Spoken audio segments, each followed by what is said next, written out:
The Sick Lion and the Ass by Jonathan Swift, 1667 to 1745.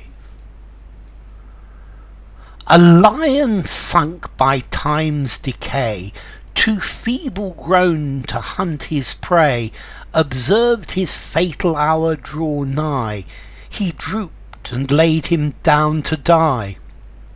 There came by chance a savage boar, who trembled off to hear him roar. But when he saw him thus distressed, he tore and gored his royal breast. A bull came next, unge'rous foe, rejoiced to find him fallen so low. And with his horny-armed head, he aimed at once to strike him dead. He strikes, he wounds, he shocks in vain. The lion still conceals his pain. At length, a base inglorious ass, who saw so many insults pass, came up and kicked him in the side. 'Twas this that raised the lion's pride. He roused, and thus he spoke at length, for indignation gave him strength. Thou sorry, stupid, sluggish creature, disgrace and shame and scorn of nature! You saw how well I could dispense with blows from beasts of consequence. They dignified the wounds they gave, for none complain who feel the brave. But you, the lowest of all brutes, how ill your face with courage suits! What dullness in thy looks appears! I'd rather far, by heaven 'tis true, expire by these than live by you. A kick from thee is double death. I curse thee with my dying breath. The moral. Rebukes are easy from our betters, from men of quality and letters. But when low dunces will affront, what man alive can stand the brunt? Okay, I think this is a fable originally by Aesop, but this is Jonathan Swift has put this to light. Jonathan Swift was born in Ireland. He was Anglo-Irish. He was the Dean of St Patrick's Cathedral. He was an Anglican priest. He's most famous for his book Gulliver's Travels, and he's one of the greatest satirists who have ever lived. So the sick lion and the ass. Well, okay, the lion you know, and an ass is like a donkey. It's like a wild donkey. A lion sunk by time's decay, too feeble grown to hunt his prey. So there's a lion, and the lion's got old, and he's no longer able to hunt food to eat. Observed his fatal hour draw nigh. He drooped and laid him down to die. So the lion knew that he was going to die, and he drooped and lay down on the ground and waiting to die. There came by chance a savage boar, who trembled off to hear him roar.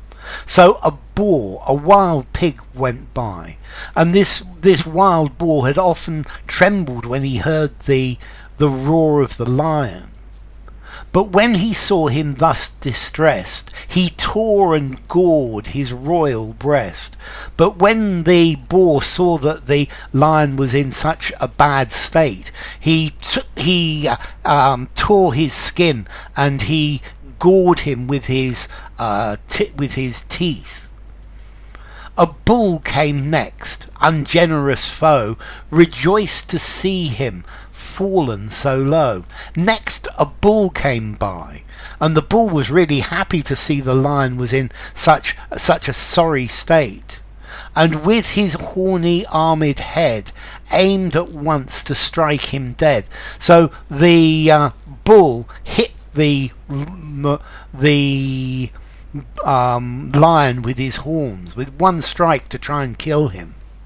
He strikes, he wounds, he shocks in vain. The lion still conceals his pain. So the bull hits the lion with his horns, and he wounds him. But the lion still continues alive, and the lion doesn't say anything. He hides his pain.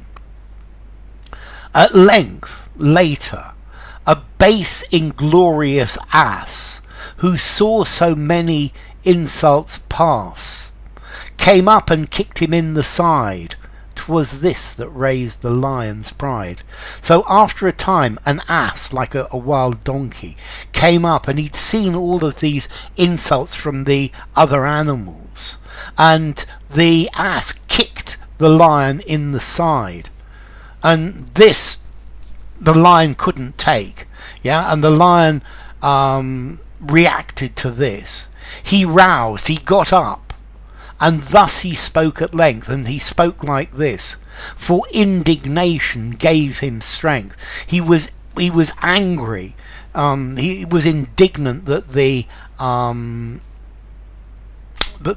ass had kicked him. Thou sorry, stupid, sluggish creature. I love all these S's, syllabants. Sorry, stupid, sluggish creature. You sorry, stupid, lazy animal. Disgrace and shame and scorn of nature. And we've still got more S's. Yeah, you're the shame of nature. You're something that nature hates. You saw how well I could dispense with blows from beasts of consequence. So you saw how well I put up with attacks by important animals, not low, stupid animals like you. They dignified the wounds they gave. So these animals are important, dangerous animals, and that gave at least some dignity to the wounds that they gave me. For none complain who feel the brave. So people don't complain when they're attacked by somebody who's big and strong. But you, the lowest of all brutes, how ill your face with courage suits.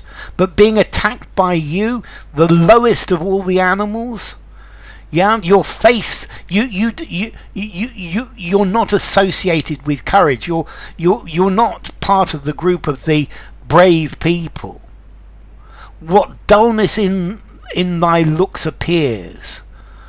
I'd rather far, by heaven 'tis true, expire by these than live by you. So you're a stupid, dull, boring animal, and I would rather be killed by the boar or by the bull, which are worthy creatures, than live being attacked by you. I would rather they killed you than killed me, rather than being attacked and let live by you. A kick from thee is double death. I curse thee with my dying breath. So a kick from you is the most embarrassing, the most horrible thing that could happen. I condemn you to hell with my dying breath. So he can't stand being kicked by this ass, because the ass is a stupid, cowardly animal, whereas the boar and the bull, these are big, brave animals, and he doesn't mind about that so much. The moral: rebukes are easy from our betters. So if we're rebuked, if we're told off by people who are better than us, this isn't a problem. Rebukes from men of quality and letters. So the rebukes important people or learned people, letters. So like an MA, a man of letters, somebody who has studied. Well, okay, if they tell you off, that's reasonable. But when low dunces, low stupid people will affront, will insult you, will say things, bad things about you, what man alive can stand the brunt? So when stupid people criticize you, this is something that is impossible to stand. So there we go. The Sick Lion and the Ass by Jonathan Swift.